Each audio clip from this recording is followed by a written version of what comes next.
Hey now, welcome to the Dirty Side of the Track, America's leading Formula One podcast. I'm Brian, that's Rob. Today was the Hungarian Grand Prix, and if you slept through it, well, you didn't miss much.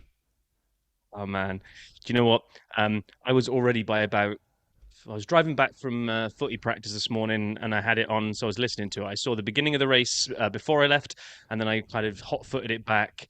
And I'm glad I had the miles to drive to watch the scenery go past, because at least I had something interesting to do for the first half an hour. Once I got home, my brain had already started wandering onto puns that I could use for the episode title this week, and that stuff never comes into my head till after me and you have usually finished recording. I'm waiting for you to upload it to the drive, and I'm like, right, what are we going to call the episode this week? The fact that I was already thinking about this by about lap 35, we'll do our best to make it sound interesting. If you haven't seen it and you use us as your way of kind of filling in the blanks if you missed a race, well, we'll try. We'll try to make it more exciting than the actual race was. Oh Oh, boy. just by the way, one pun that I absolutely cannot squeeze in, and I don't know how to do it, but I wish I could. So you know the river in Budapest, Yes, which is I don't know the name of it. come on, it's the Danube, right? Oh, And yeah, okay.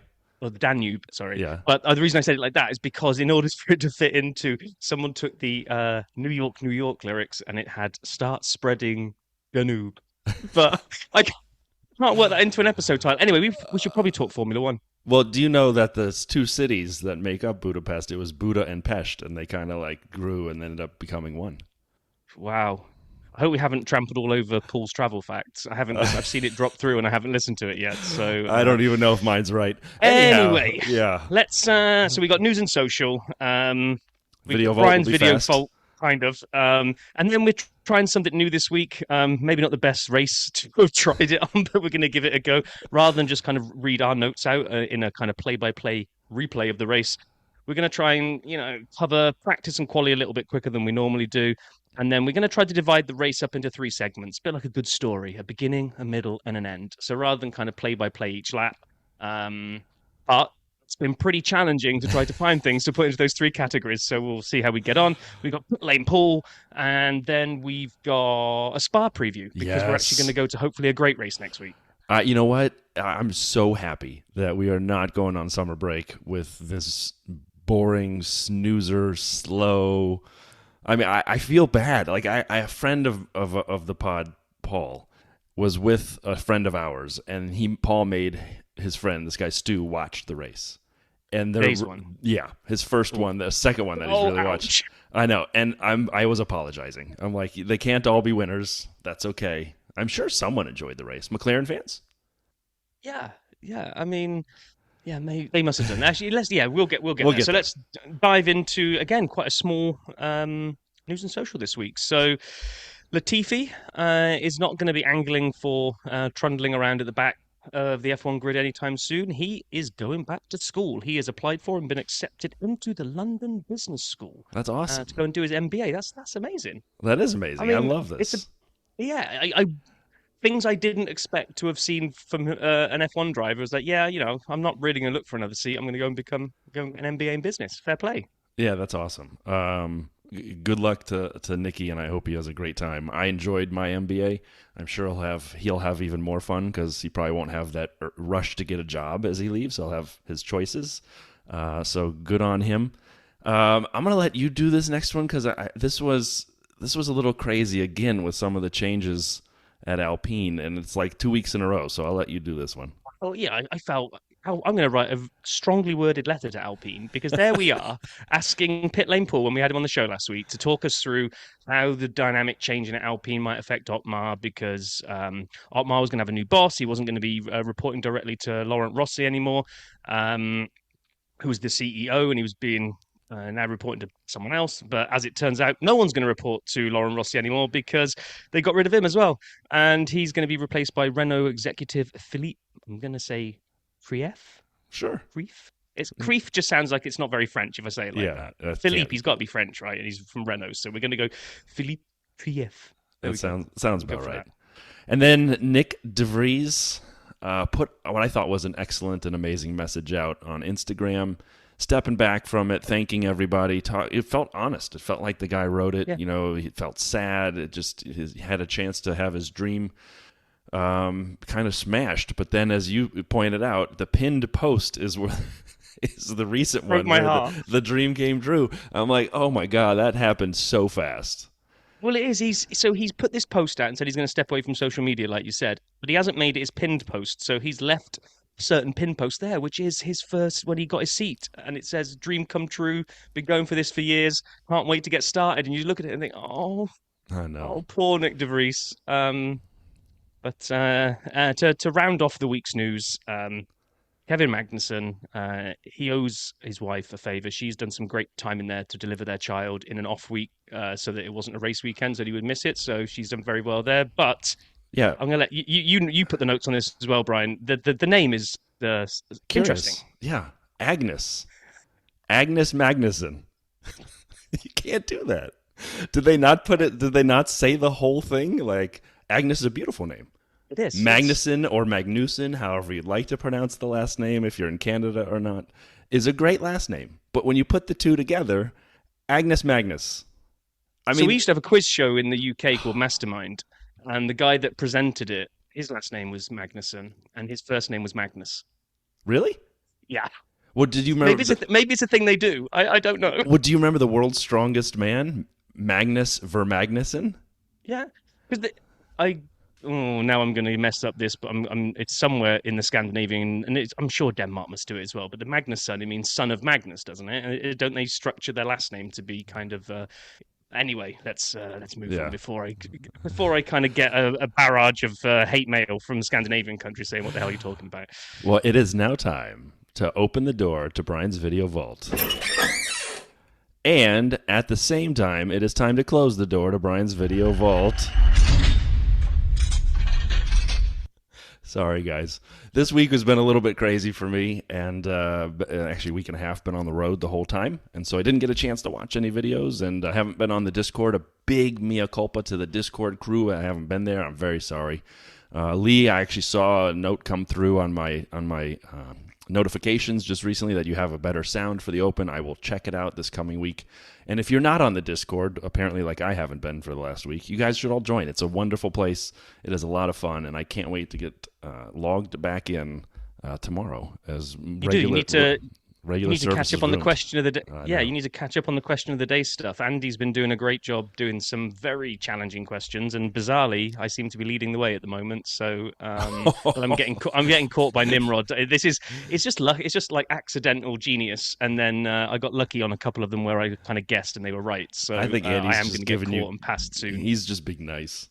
There's no way. No, he's not. All No, he's not. Anyway, so race weekend arrived, and I got to be honest, I went into it almost looking back on the words from last week where we'd done the preview, and I was saying to Paul, it's called Monaco without barriers. You said that last week. Yes. And I was like, I don't remember it being a boring race. And then Paul went, yeah, it's kind of got that reputation. And yeah, talk about me getting slapped in the face with my own words from last week. I thought about that. I thought about that today. I actually enjoyed quali, and I know we'll get there in a second, but practice, the only thing, I hadn't even been on Twitter in a week, and I opened it up right before work, and I see a Red Bull in the tires, and I'm like, oh, it can't be Checo. I mean, it's got to be Checo, but it can't be Checo. The guy's like never made it to Q3 since, this calendar year.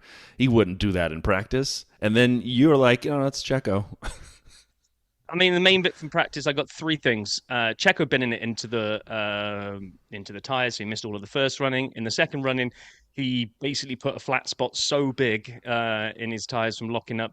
I think it was almost in the same place, and it looked like he was going to go off again, but he just must have stamped on the brakes, thrown the anchor down, flat spotted the hell out of that. And I was like, oh, this is not boding well for Checo. But the other thing really was that, and I think Lewis mentioned it, rain saved the new tyre format a little bit. So they're trying to do the sustainability thing, and they've got less tyres with them at a weekend. And what that really meant was no one really wanted to run on Friday because they didn't want to waste the tyres. There was one point when it started drying up and it wasn't wet enough for Inters anymore that Lewis and Max just stayed in the garage.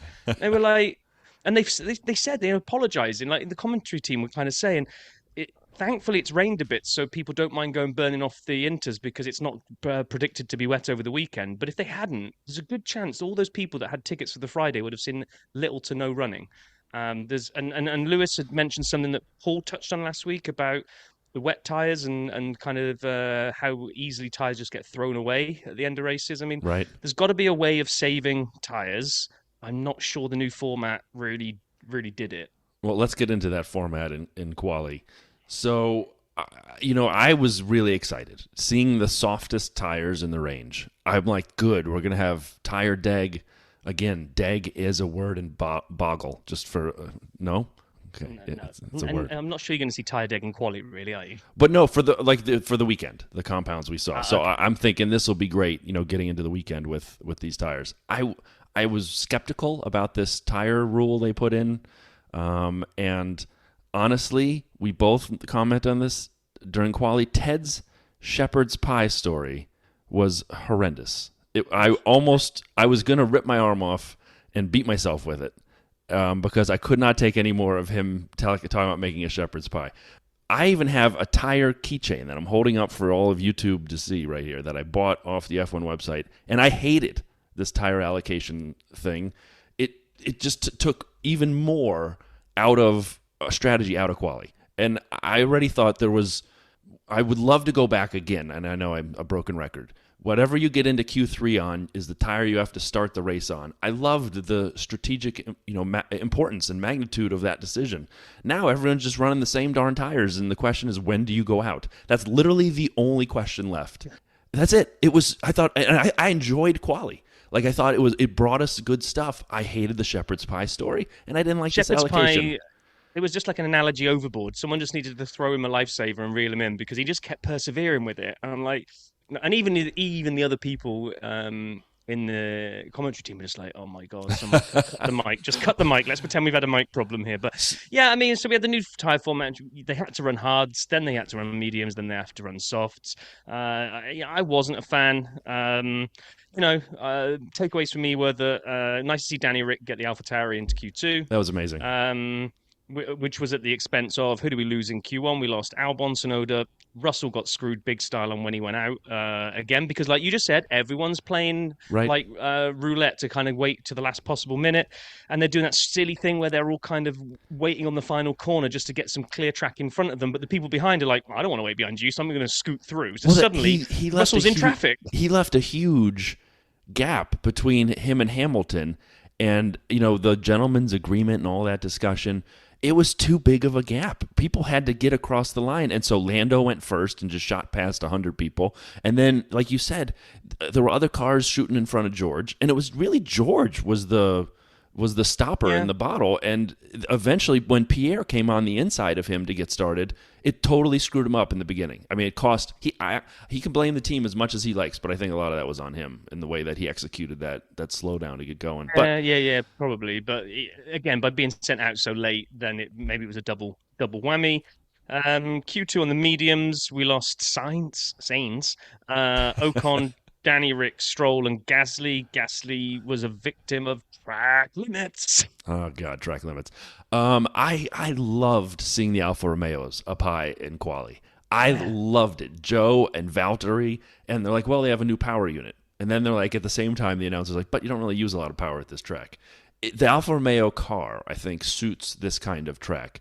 And we'll talk a little bit about McLaren during the race. But I loved seeing Joe and I loved seeing Valtteri doing their thing out there.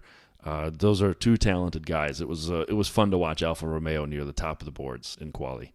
Yep. And then we went into Q3. Everyone straps on the softs. And it really looked like not did it just look like it. We did. We had a legitimate three-way battle on our hands. We had Max, we knew was going to be fast. Hamilton was looking feisty, and Lando was going to be was looking quick as well. I really enjoyed. Q1 and Q2 just felt like I don't know, because of that tire choice thing. It almost felt like this forced way of tuning out to get the final 10, so that we could have a shootout on softs, which we would have had anyway because everyone runs softs in quad. So those aside, yeah, I mean, great Q3, loved it. Yeah, me too. So a couple notes. I think the biggest loser in all this, and for my vote of quali, was... We haven't got to that part yet, so don't skip ahead to... Well, I wanted to get there. So we haven't got to that. McLaren with the second row lockout. That was interesting. That was awesome. So, I mean, when Lando came round, I honestly thought he was going to drop it on top. I thought he was going to edge Max out. So Max had gone and put that decent lap in. Max for once wasn't. Is it me? Did he go earlier than he normally does? Doesn't he normally like to leave it till last and He come around and did. do the big final hurrah? Well, Whereas this time he was kind of done quite early, and we were watching everyone else for a change. and Lewis was coming around last, and he was, as you said, Lando looked like he had a shot at taking pole, and then Lewis comes around, and you're just sitting there staring at the TV screen like, no way this is going to happen. There's no way Lewis is going to make this happen, and then he did. It was amazing. His 104th pole position, 3 thousandths over Max. And can I ask a question? Is this a British thing or a commentary thing? Or is it just the way Sky Sports does it? They keep saying 3/1000ths of a second. Like they 47 1,000ths. No, it's just 47 thousandths. Like why do they always put the one in front of it? I don't know. It's not a British thing. I don't Okay. think it's just. I don't think it is teams either. Trying to sound. No, I just think they're just trying to sound more intelligent, but I don't really think it works. So that was amazing rush of emotion. Lewis on pole. Everything was great. We'd got Max up there in a second row lockout from McLaren. So to summarise before we move into the race, Brian, rather than jumping ahead, other than pole, who's the biggest winner from quali? McLaren. Just McLaren all round, yeah? Yeah. That we debated on this here show over the last couple weeks, especially after Silverstone.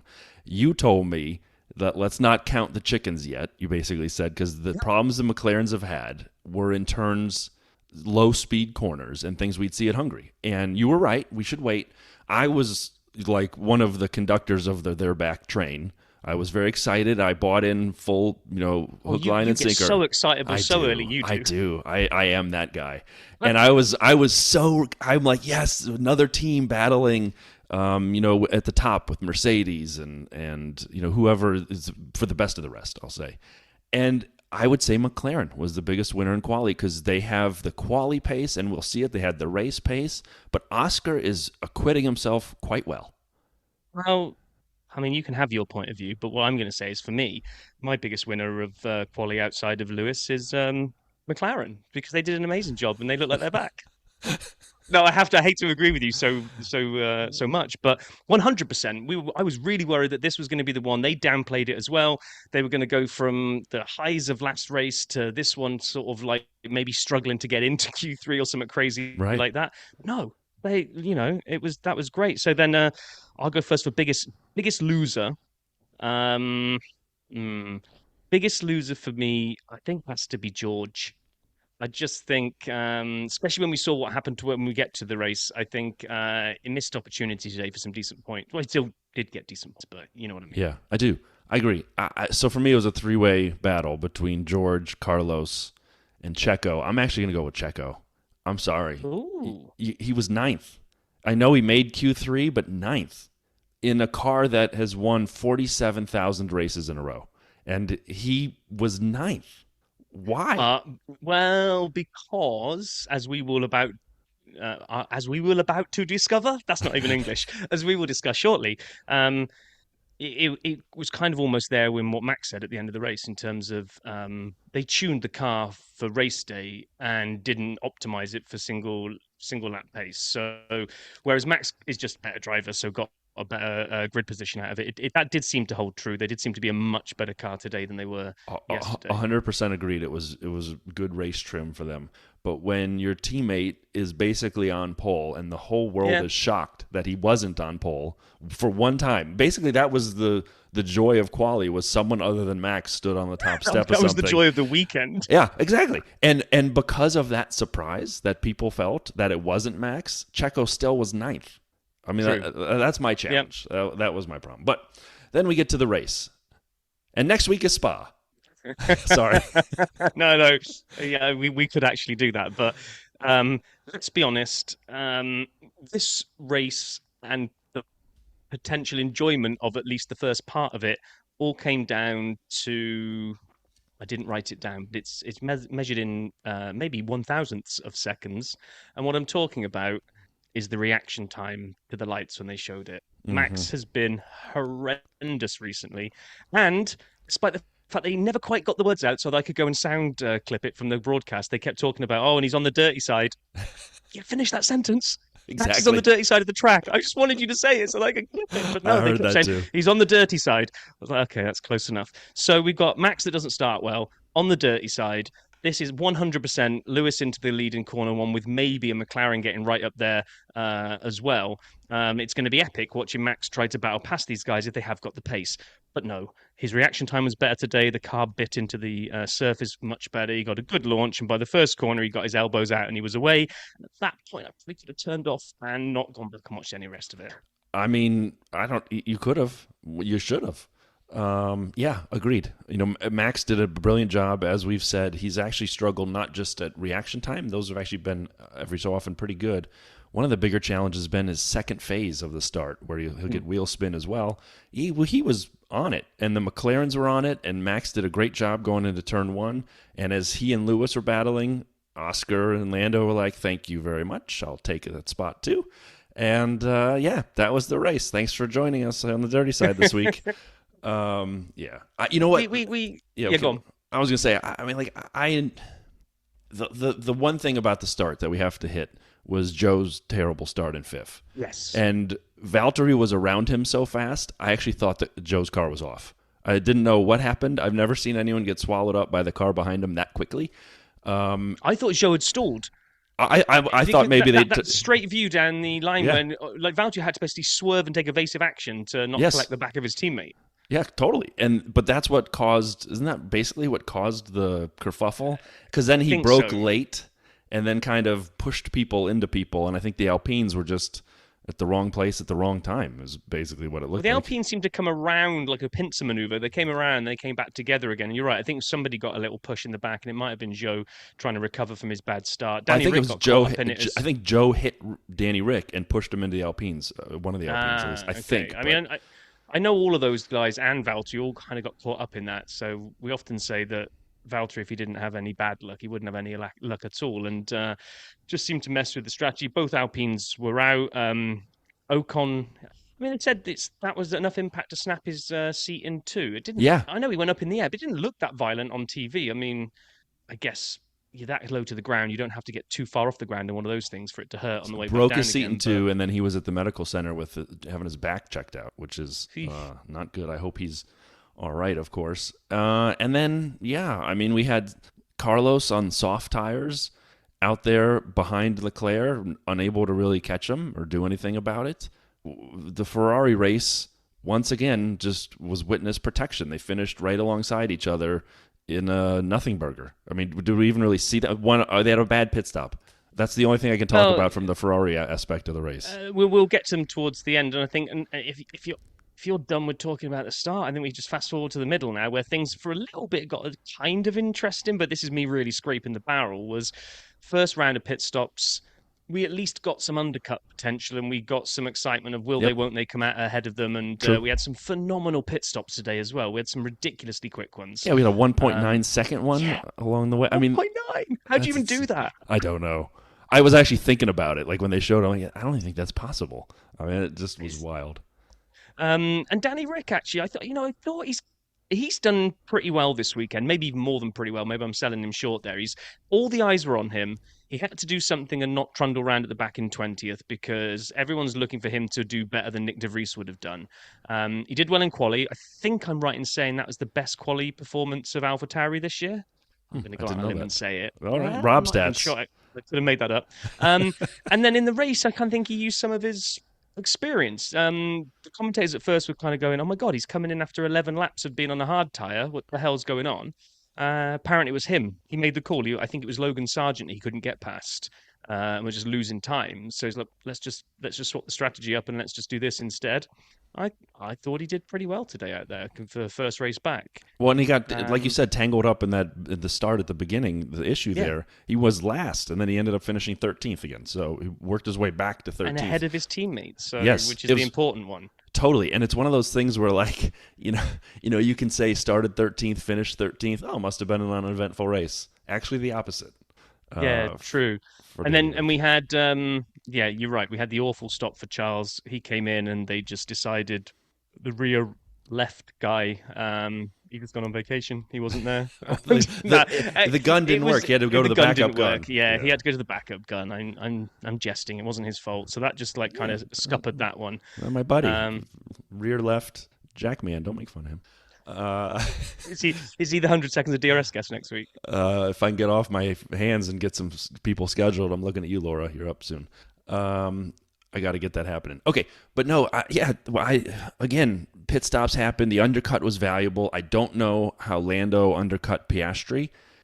He was made up some phenomenal amount of time on I that. know, but that's when we learned the power of the undercut. But these tires and this track and the way it was rubbering in and the way the degradation, full word for Boggle, would have affected the tires. But Piastri was leading, and so shouldn't he have had strategy preference? And Lando Yeah, went first and then came out ahead of Piastri. Piastri kind of got screwed. yeah, I agree. I always thought it was the car that's in front would Me get the too. pole, but eh. And he didn't complain um, about it. Again, if I was way off, I thought Piastri would be all right, but he's been really having a good season. he has, and he does seem like when we were doing our draft for the Dirty Side last week with Paul. Um, we were kind of talking about that team dynamic about could you put two alphas together or will they Right. tear the team apart?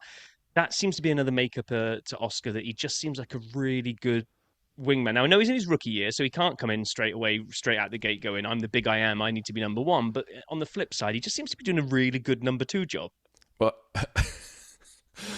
Little wink to camera. that'll be the sound clip of the week. And then not a lot really happened. I mean, Charles, not enough to get a 9.3 second stop. Decides that he needs to speed in the pit lane on his next time in. How's that even possible? I don't know. I mean, I I just don't know. I mean, I know, but I don't know. And he's frustrated and he's coming in hot because he's having a bad race and he's trying to make up seconds everywhere he can. And he just starts sliding at the pit lane limiter as he puts his pit lane limiter on and the purple light goes on and he's sliding way too fast across the line, speeding. See you later, alligator. Cost him a position at the end. Anyway. And what I was disappointed about at this point is that like literally nothing was happening. As in, we didn't even really have any kind of tussles going on. There was no, everything was kind of spread out. Any overtaking was really being done through the pit lane. Um, yeah, a couple of nice passes, but I don't know. Just did it feel that everybody was on a tire management program today, that no one wanted to push it? We got Lewis being told to lift and coast because his car's too hot. Yeah, okay. And then the end of the race. Can we go to the end, the last section, the Oh end? wow! I throw out big hook with tire bait on it, expecting the great white sap to bite, and you only want to talk about tires. My gosh, today's race has really destroyed you, hasn't it? It was so boring. So boring this race was my note. Man, tires didn't the tire strategies really didn't matter because no one was battling anybody until apparently, and I'll agree with the commentators. I don't often take what they say at face value, but the Mercedes did come alive, and Checo was battling people, and he did have his elbows out. He was a much Yep. better driver on Sunday. Whenever he had If to overtake anyone, he overtook them. There was no question. He's like, "This is my position. You can get the hell off the track," is what Checo basically said many times. and there were a lot of good overtakes in that. If we could take the last, I think the graphic came up and said 10 laps left when. No, that's doing a disservice. That was when Checo was on the hunt with Lando and trying to, could he go after second place? So before that, like you say, Checo's all of a sudden come alive and is now starting to sway through people. I think it was it Sainz that he got really kind of got the elbows out when he went up the inside and or And was then it Lewis? I Oscar, can't he remember. he had And one with Oscar as well. So, Oscar. He pushed him off the so track a little bit, but it was clean. It absolutely, was. yeah, It was absolutely on a charge. And I'm kind of thinking, do you know what, Checo? This is what you need to be doing this weekend because you've got all that publicity of Danny Rick rocking back up at AlphaTauri and everybody going, yeah, not long till he's in your chair, Checo. And I thought, this is Checo's drive to second. He's absolutely on a mission now. yes. And at the same time, at the same time that I think the 10 lap countdown came on, Mercedes flipped some special switch that they hadn't pressed all race to go turbo power. Knight Rider Super Pursuit mode was enabled on there, and suddenly George and Lewis started getting racy. The last 10 laps actually wasn't too bad for that because we had, well, again, this is where I think Ferrari screwed up again. Maybe commentators hinted at it, right? Carlos was holding 5.3 seconds behind Charles, and they said, do you think he's not getting into the five? They've told him to hold station outside the five so that the penalty doesn't cost Charles anything. I don't know if they did or they didn't, but what it did do was it painted a bullseye on the back of Sainz's car that George was more than happy to accept. Got him really well, and then really they were saying, "Oh, can he get within the 5 second window?" He was there Yes, yes, two easily. laps. He was there in a lap or two. He was within 5 seconds and took that spot to finish sixth, which is a great But then drive for George. what happened to Checo at the back markers? So he's eating the time Yeah, between him and Lando. You can watch it, time falling away, falling away, falling away. Lando's getting all artsy about people. How dare they be at the back, not moving out of the way? I thought, that's where you were 4 races ago, Sonny Jim. But totally, totally so true. it came all the way down to something like 3.1 seconds. And then Lando made those three back markers or two back markers, however many it was. And then Checo suddenly forgot how to race and just sort of settled in behind one of the back markers. I'm like, no, that blue flag means you can go past him. You're supposed to pass them now and continue your pursuit of Lando. He must have felt like, oh, race is over. This is the parade lap at the end. We're done. Like, I didn't get that. I don't know what happened to his pace there. Maybe something was going on in the car. Maybe he had to pee. I have Maybe no it was idea. Dag. Maybe it Dag. was Deg. Maybe he used them all up trying to chase Lando. So at which point now that's blood in the water for Hamilton, and suddenly the race was just one, maybe 2 laps too short. Yeah, it was Um, it was what, a second and a half. So it was a couple laps, I think, short for because us. he'd taken it from something like 4.8 down to 1.2 by the final lap. Commentators are trying to dress it up. Oh, and here comes Hamilton. Yeah, this is the final corner. Nothing is happening here. Valtteri and Um, Alex had a good battle. We kept seeing pieces of over those laps as well. So you know what? Look at us. We found some exciting stuff in this race. the last 10 was not too bad.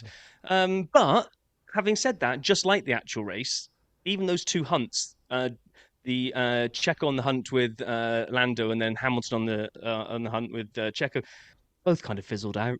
Nothing really Yeah. came of them. Nope.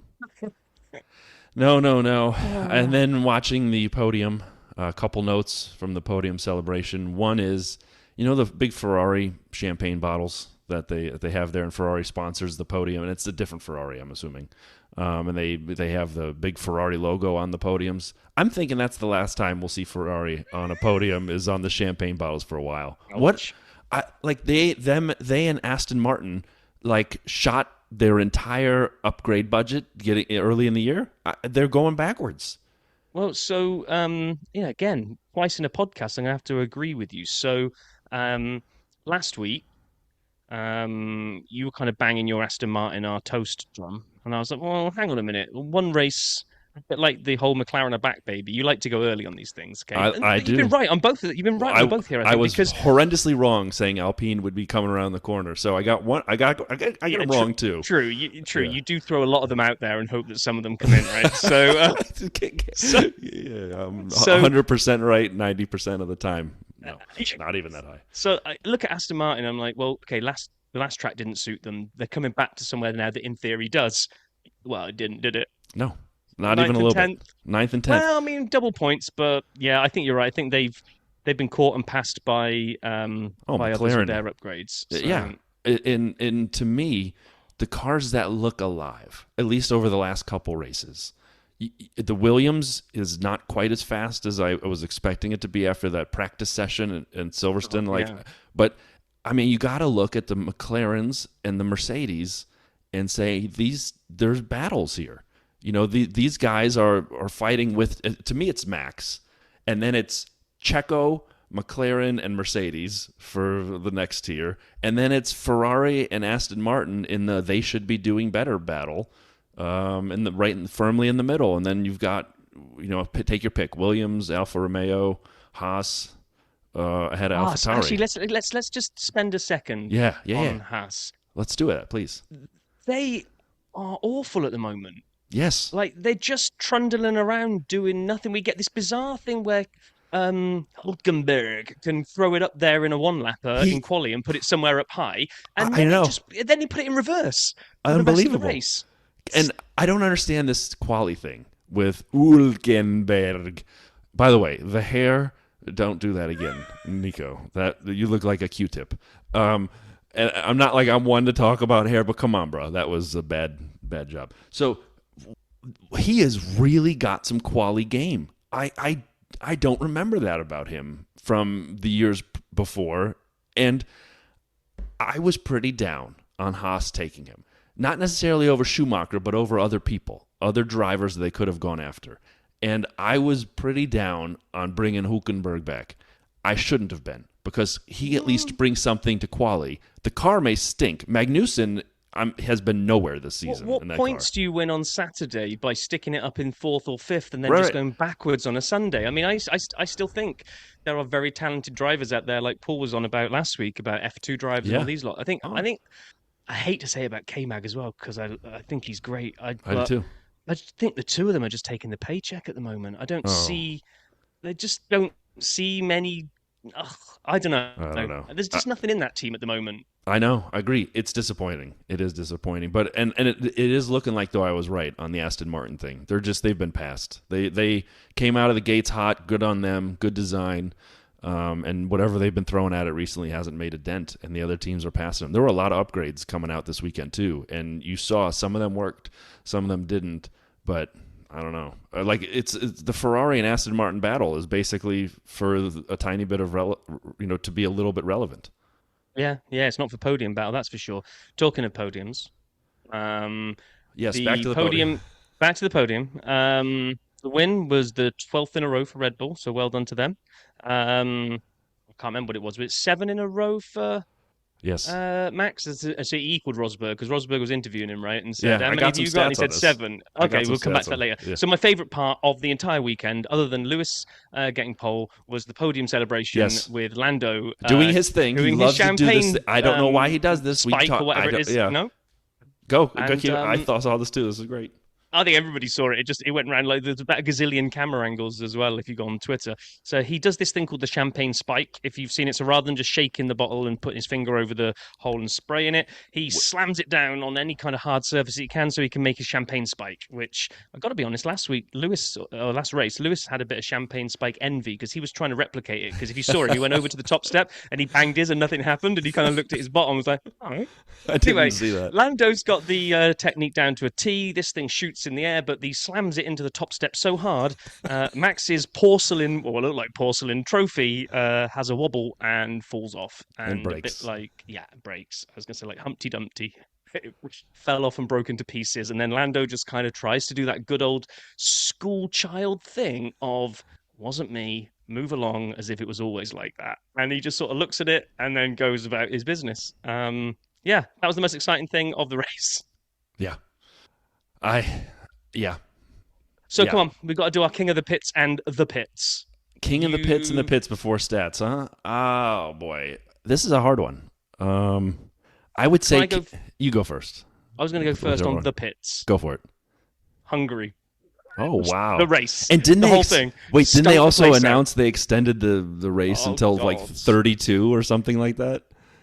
2032 or 32 more years? Please say 2032. 2030 doesn't matter. I mean, yeah, you know what? That's a good call. Can I agree with you? Look at us agreeing on stuff. I know. I actually at one point thought I started seeing blue, white, and red stripes around the track. I thought we were at Paul Ricard again for a second. It was so boring. I know the tracks are completely different and they're not at all related. And one's a concrete jungle, and this is in the woods, and it's a go-kart track, and it's little, and there's grass as opposed to Circuit Paul Ricard. But God, I'll agree with you. It was just a bad race. And now we know for next year it is Monaco without the walls. So we just need to be prepared. And then I'd rather have Monaco because at least I've got the glitz and the glamour and some of yeah. the kind of history around it. This is just a bit of a, oh dear. So I'll let you crown King of the Pits this week. Man, King of the Pits. I mean, it's Adrian Newey. I don't know. He made the car that took off into the sunset. I'm gonna have to say Lando. I'm just gonna have to say Lando. I mean, he did so well through quali and the race. He raced beautifully, and his undercut, which again I think kind of screwed Oscar. But and he didn't. I mean, he didn't do it. The team did that. But I'm giving it to Lando. It was my King of the Pits. Rise King Lando of Norris. What do you got for King of the Pits? No, I'd agree. Again, I mean, you see, this is what happens when the race isn't that spicy and there's not too many talking points. Me and you agree too much, which is just horrible. So, What do you want to do? Do you want to stat it, or do you want to Pitlane Paul it first? Let's do some SAP stats, and then we'll close the weekend with Paul before we look at Spa. So, I unfortunately, I've been sitting here. The toughest decision has been what music to use. I can't use Slap House. Slap House is too good for this kind of race. Sorry. I can't even use the mariachi because that's too special for this kind of race. So I think I'm just going to go back to the old-fashioned how we started this thing with this.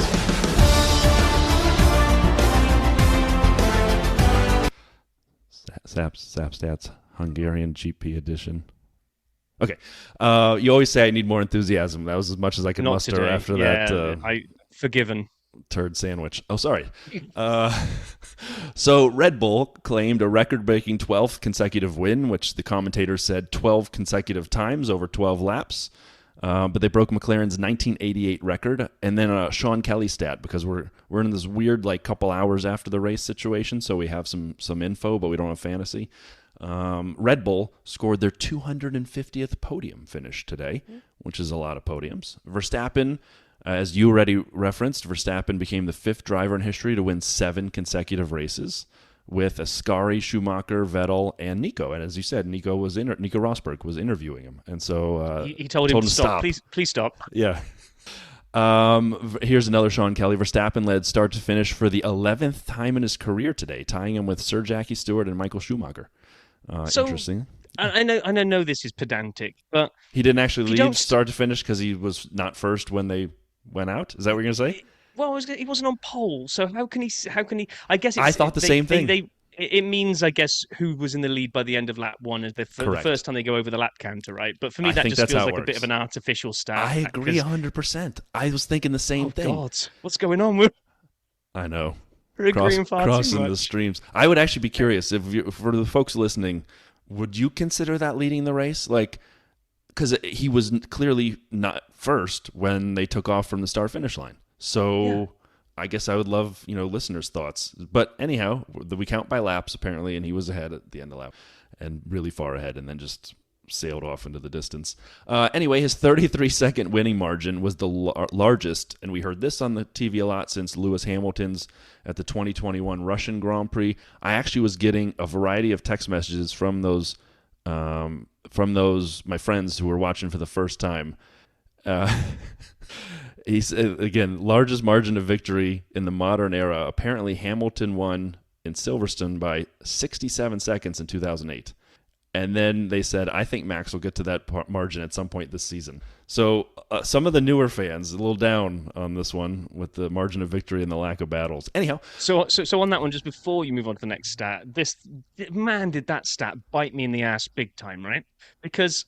for the first however many laps of the race, Lando wasn't letting Max disappear off into the distance. It kind of got up to about 4 seconds, and it kind of stayed 4 seconds for a long time. So I ridiculously optimistically turned to my son and said, do you know what? This could show that these big, stupid, huge gaps that Max has been able to disappear off into the sunset might be a thing of the past. And if McLaren can keep chipping away at this, maybe we're going to have a race in our hands soon. Fast forward an hour and a half, biggest winning margin since forever. So it's like, yeah, thanks, Max. Yeah. Lando was second for the second race in a row. Again, we heard this on the commentary. Second for the second race in a row. He's never had consecutive podiums before in his F1 career, and that's awesome. And I don't see him stopping. With this car and his talent, I think he could fight for podiums now pretty regularly until upgrades around him take him out of that position. But I was excited to see that. With his P4, Hamilton took his 6th top 4 finish in the last 9 races. That's an amazing stat. In 9 races, he's been in the top 4, 6 of those 9 races. Wow. That's pretty good consistency. And George, with his P6, and this is another Sean Kelly one that I'm borrowing, he finished 12 places higher than he started. We already talked about his traffic situation in Q1 and finished starting 18th, and he finished 6th, which we already talked about, how he got there, even though he was 7th behind Charles, but with the penalty. That was his career best in terms of positions gained in a race. Oh. There you go. Like I said, that was a Sean Kelly because I don't know how anyone would ever figure that out outside Sean Kelly. And then finally, Leclerc and Ferrari teammate Carlos Sainz finished 7th and 8th respectively. They were 9th and 10th last together at the British Grand Prix last week. They were also, as I already mentioned, right in front of the Aston Martins of Fernando and Lance in 9th and 10th. 2 teams, 4 drivers, all kind of grouped together. And both Alpines were out after 2 laps, meaning it's been 2 races in a row that neither of their cars have finished. That's not good. And that is SAP Stats. And now we have the opportunity to hear from Mr. Pitside.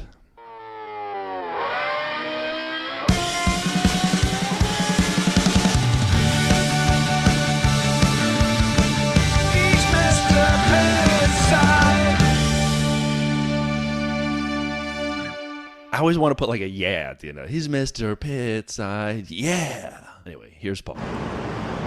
Hey now. That's a really short hey now. I'm at the airport. It's all quite noisy actually. The fire alarm's just gone off and they've got this like massive air pump system running through the entire airport, so it sounds like I'm in a wind tunnel.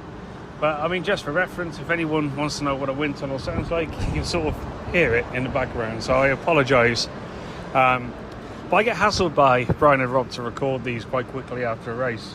To be honest, post-race, I'll give you a little example of what goes on. So the drivers go into the briefing, like the media interview, should I say, more than briefing. So they go from media, pretty much straight out the car, into the FIA, onto scales, and then out the back, and I have a quick wipe over with a wet towel, a drink of water, and then I turn to them, pick up Valtteri, and then we go through to where the media interviews are, and there's lots of fans, so I have to go and like elbow them out of the way, which sounds cruel and psychotic, but it's sort of what happens.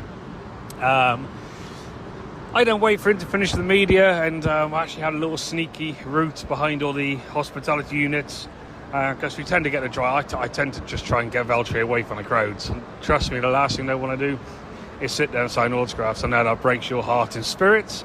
But I'm just being absolutely honest. So yeah, we tend to get the drivers back to the motorhome. We relax for 5 minutes, and then he heads for debrief with a team. And then during that time, I'm then running around trying to make sure luggage is in the right areas, make sure the car that he's going to the airport in, the plane, so on and so forth, on time. All these little things which none of you know exists. And then what happens is we realise we've really got to get out there quite quickly, so we have a quite quick departure from the circuit. Maybe an hour and 20 after the race is finished, to be fair, maybe a little bit more, that might be optimistic, but there's actually not a lot of time in that period. In that period is normally where I record this, so when I've seen quite hazy on these interviews, the wind tunnel stopped, there we go. When I've seen quite hazy on these interviews, the actual reason is none other than the fact that I'm sort of just trying to push through it, because Brian and Rob don't understand that I'm actually quite a busy person. So I've managed to get to the airport. The guys are at the terminal. They should be flying out soon. They're from the private terminal back to Nice. I'm on the London flight later on, and that's pretty much Budapest done. So I'll see you next week. No, not really. Okay, the race. Was it good? Was it bad? Friday, yeah. Saturday. I actually really liked the new qualifying. I thought that was quite good. It caused a few surprises. What? Will teams catch up with it and do better things with it, potentially? But as a trial run, I actually thought it was quite good. It caused a few small surprises. Purely us at Alfa Romeo or Valtteri, we had a pretty, to see Joe at the top after quali 1 was impressive. To finish with 2 cars in the top 10, considering where we've been, was really good and promising. So obviously it's easy to say yes when it goes your way in qualifying and you like these things, but I actually liked it. I think F1 needs to sort of mix these things up and try and make it a little bit more, I won't say jeopardy, but I think you know what I mean. Try and make it a bit more of a challenge. So anyway, we're going to move on to, the race. The race is actually quite good. There's a lot going on, actually. There was, to be honest, the DRS zone's a little boring, because you get the main straight, and then, you have from turn 1 to turn 2, which is only a short little stub, but it's definitely not enough to, I'm not going to say get a good race, but I think you know what I mean. It's a bit, you're always going to overtake right at the end of the start, finish straight, but there's no real then defence for the other driver to fight back. I think they touched on it on a commentary, and I think there's a very good point, but I don't know how you stop that, and I sort of agree with Brundle a little bit, where it's just, that's horses for courses. Max got the lead, drove away. It's getting a bit boring. Fair play to Red Bull. I'm not jealous of, I'm not jealous of them because we did it with Mark, and it is what happens. But they've just done a great job. So there's no complaints. Sergio, I thought, was the star of the day. I thought Perez answered a lot of critics. I think he's been pretty harshly treated, so I got no issue with him fighting back through. That was good to see. And the McLaren, that looks the real deal. That car, all of a sudden, it looks like they've unlocked that and found something good. And I think there's going to be a lot more podiums to come. I think Oscar was slightly unlucky. I don't agree with the first pit stop with Lando boxing first. I almost thought that was quite, but yeah. I think you know what I mean. I actually thought that was quite whatever. Harsh is the word I should be looking for. And then really, going backwards on Alpine, I mean, cool, yeah.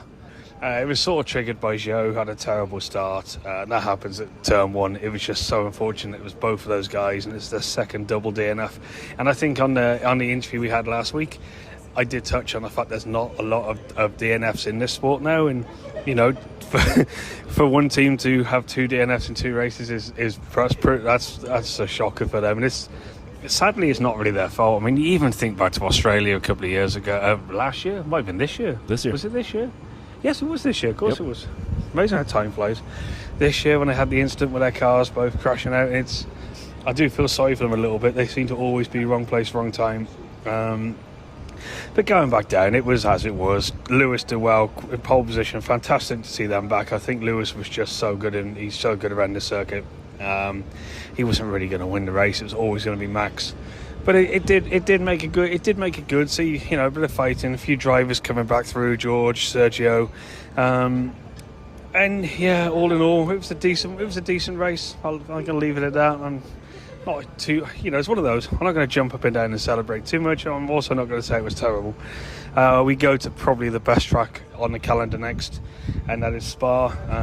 That will be fantastic. It's always great to go there. The weather's unpredictable, just as unpredictable as the ability for Rob to finish a beer, and I am going to keep that going all year. And I realise I've been over 6 minutes on this, so I apologise. I'm going to hand you back over to the guys. And yeah, London, Belgium, summer break, and then I'm over in Denver where you find people riding a bike. Catch you soon. Thank you, Paul. That was awesome. So first of all, we'll get to the big one in a second.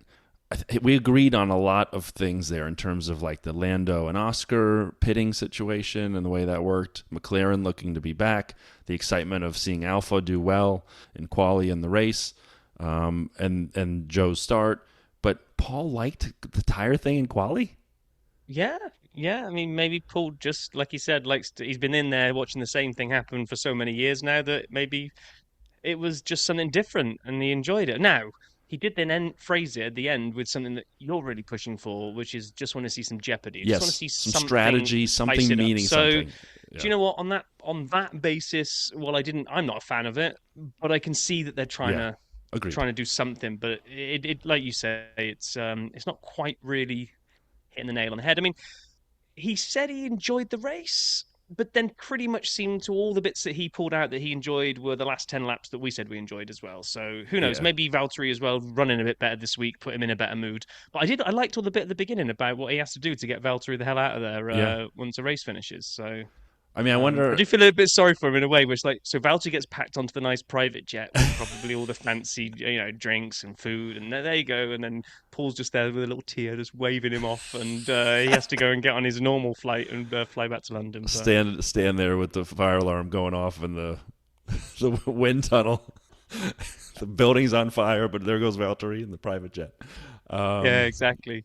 Oh man, we do thank you, Paul, for getting these recordings to us. It's awesome. Well, despite the fact that apparently we hassle him for it. So, he loves it. Look, he went on for 6.5 minutes and he loves it. He has a great time. He's a great guy. Although, Speaking Paul, of things, go ahead. Just 1 second, Paul. If he's listening to this, didn't get too many travel facts this week, did we? Maybe we got leaving the circuit facts instead. So, yeah. Okay, yeah, I can make my peace with that. That's fine. You're excused. Not excused for making another beer reference, but not forgetting that, are we? Right, Spa next week, as he said. Awesome, love it. It is my favorite track. I actually have listener JP is an artist in addition to many other things, and he made this amazing spa.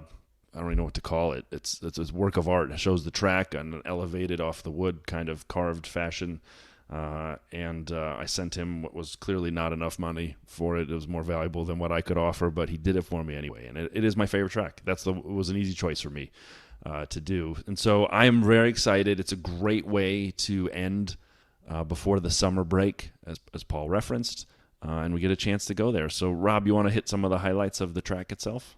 Yeah, it's the long one. If you get a ticket here and you don't have a very good view, you are only going to see the cars go past you 44 times.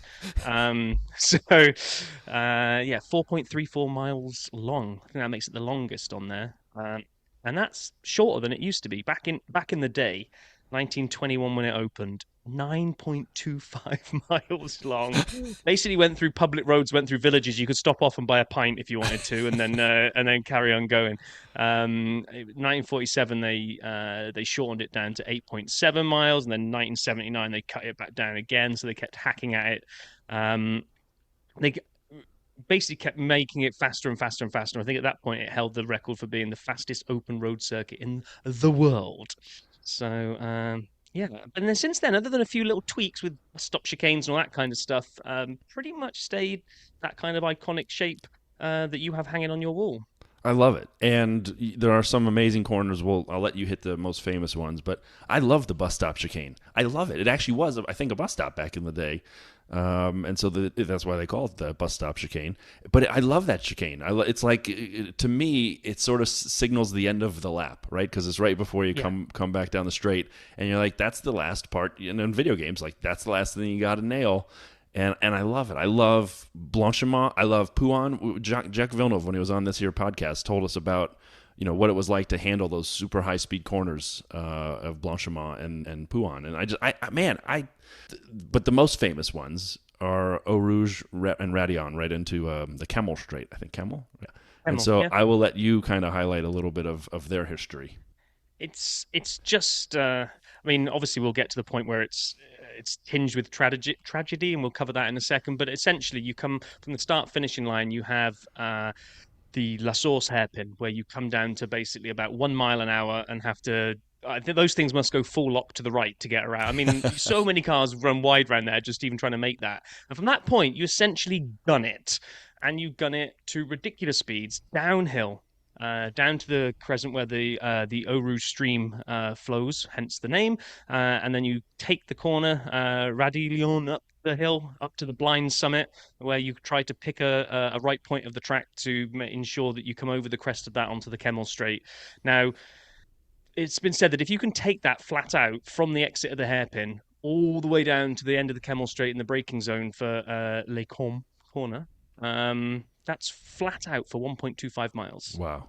Just 1.25 miles with your foot just anchored to the floor. Now, something that I didn't know, and we should have asked Paul, because Paul mentioned it as his favourite / worst memory all at the same time, was Villeneuve and Zonta binning it big style, both destroying their cars in that weekend. And he was talking about kind of scooping up the car and putting it in a van. And it was because Villeneuve was he believed that if you could take it flat out, then those higher speeds generate the extra downforce that you need in order to remain flat out for the entire way.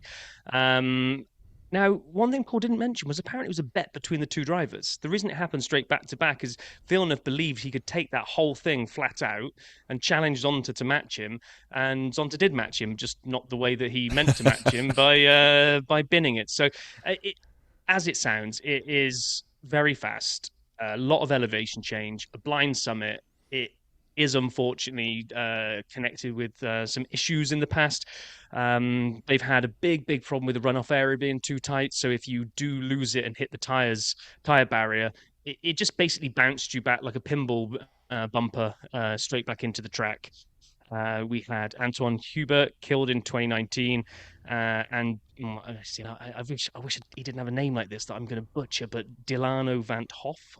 Yeah, that was a young lad that lost his life this year in the rain, and that one actually wasn't really the corner. That was coming up onto the Kemmel Straight, but the visibility that should never have been allowed to run. Yeah. It was just crazy, that one. But the drivers love it. They love the exhilaration of it, but it is tinged with the a safety concern on that part of the track.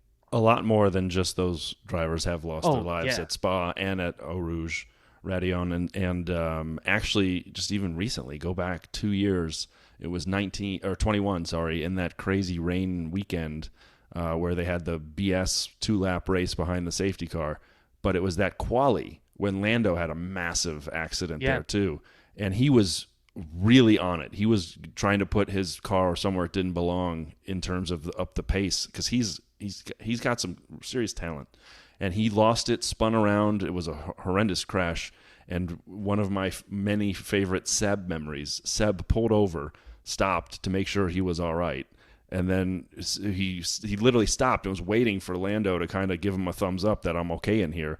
And once Seb got it, he took off and radioed back A to the team. He's okay. He said he's all right. And B, we shouldn't have been racing. It's too wet. And he'd said that the whole quali, that it was too wet, Seb had. So anyway, it is an amazing track. It is a dangerous track. It is fun to watch, though. It is just beautiful, and I can't wait for it. It'll be great. So it started in 1924, hosted non-championship Grand Prix, something we have talked about many times here and still never really gotten into enough. We've got a break coming up. We'll nail it in the break. Okay? Will we? All right. No, probably not. Probably not. And so it was just it's been fun. The most wins at Spa, Schumi with 6, Senna, Clark, Kimi, and Lewis. Senna 5, those all 4. And then we have, of the current drivers, we have Max with 2, but 2021 really shouldn't count, and Rob's giving him 1.5 wins, and I agree. I'm giving him 1.5 wins there because I think 0.5 is even generous. Yeah, probably. I give him half a win because they got half points. I think Fernando was right when he said, "If we don't have the opportunity to pass anybody, is it a race?" It's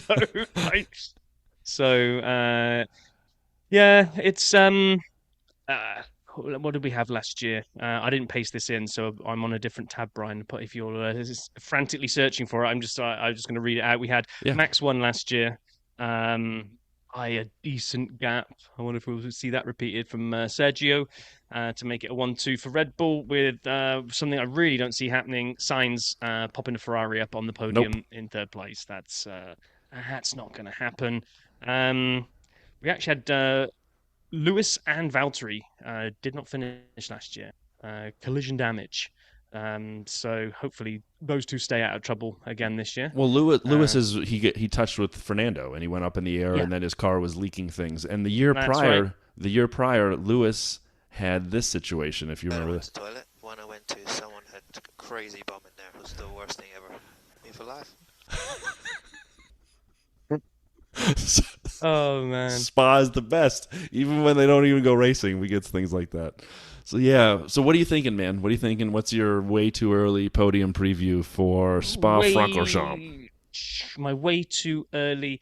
Now, I'm basically going to be Professor Boring from the University of Boring, majoring in boring studies, by saying that it's a 1-2 for Red Bull because it's such a long track where so much of it is at full throttle, and if you're in a rocket ship at full throttle, I just don't see anything other than Max followed by Sergio to repeat last year's 1-2.